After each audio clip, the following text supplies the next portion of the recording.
2 रेल्वेचं काम सुरू झालेलं आहे, लक्षात घ्या. एकाचं काम आता त्याचं सर्वेक्षण पूर्ण झालं, ते काम सर्व एवढंच नाही तर माझ्या लोकसभा क्षेत्रात मी 14,500 करोडचे कामं मी खिचून आले. 14,500 करोड, यामध्ये मोठमोठे रस्त्याचे काम आहेत, पुलाचे काम आहेत, नॅशनल हायवेचे काम आहेत. सगळीकडे नॅशनल हायवेचे कामं सुरू झालेले आहेत. जे हा माझ्या गडचिरोलीवरून डायरेक्ट कुरखेडा, कोरची, आमगाव, देवरी, गोंदिया, हा त्यामधला एक रस्ता, अनेक रस्ते सुरू झालेले आहेत.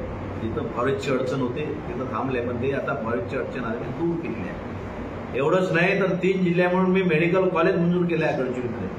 गोंदिया, गडचिरोली आणि चंद्रपूर म्हणून त्या ठिकाणी आपण एक मेडिकल कॉलेजची स्थापना केलेली आहे. जागा पण पाहिलेली आहे, त्याचं काम सुरू झालेलं आहे. सर आपल्याला गोंडवाना विद्यापीठ आपण सुरू केलेलं आहे 3 जिल्ह्यामध्ये. गोंडवाना विद्यापीठाचंही काम सुरू झालेलं आहे. 3 जिल्ह्यातून त्या ठिकाणी विद्यार्थी येतात. सुरजागड लोह प्रकल्प सुरू केलेला आपण मोठ्या प्रमाणात. गडचिरोलीमध्ये लोह आहे, 12 वर्ष त्याचं काम थांबलं होतं. त्यांचा अधिकारी माझ्याकडे आला, त्यांचा MD राजेश गुप्ता.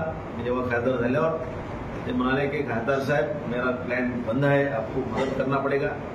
त्याला सांगितलं एका अटीवर, एका शर्तीवर, जर तुम्ही त्या ठिकाणी प्रोजेक्ट टाकणार असाल तर पहिले जागा घ्या आणि नंतर मग मी तुम्हाला मदत करतो. त्याने त्या ठिकाणी 1.25 एकर जागा घेतली कोनसरीला.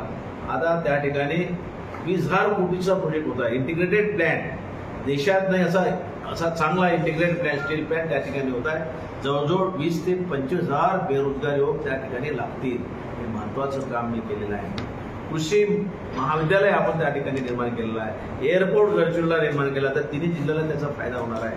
म्हणजे असे कितीतरी, आणि बॅरेजेस, वैनगंगा नदीवर बॅरेजेस, आपण 2 बॅरेजेस तर पूर्ण झालेले आहेत. 3 बॅरेजेसचं काम थोड्यासाठी अडलेलं आहे. असे छोटे मोठे, आता छोटे मोठे तर अनेक आहेत, महत्वाचे कामं जे विकासाला चालना देणारे महत्वाचे कामं मी ऍज ए खासदार म्हणून या लोकसभा क्षेत्रात केलेले आहेत.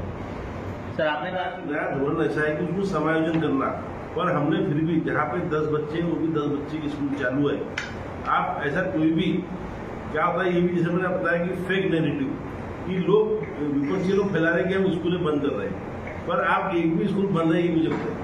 सर अभी जिला का स्कूल मानेगांव, सोनगिरी और धामनेवाड़ा, 3 स्कूल को शाला समिति अध्यक्ष लोगों ने ताला ठोके थे, शिक्षक नहीं गए थे.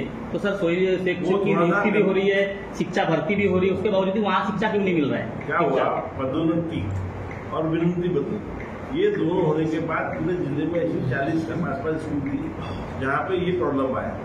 फिर कुछ जगहों पे क्या हुआ कि जो उनकी जो स्ट्रेंथ रहती है, पट संख्या जो रहती है, इसको ऑनलाइन करना पड़ता है. कुछ लोगों ने वो ऑनलाइन प्रोसेस नहीं की, इसलिए वो टेम्पररी थोड़ी सी व्यवस्था नहीं हुई थी.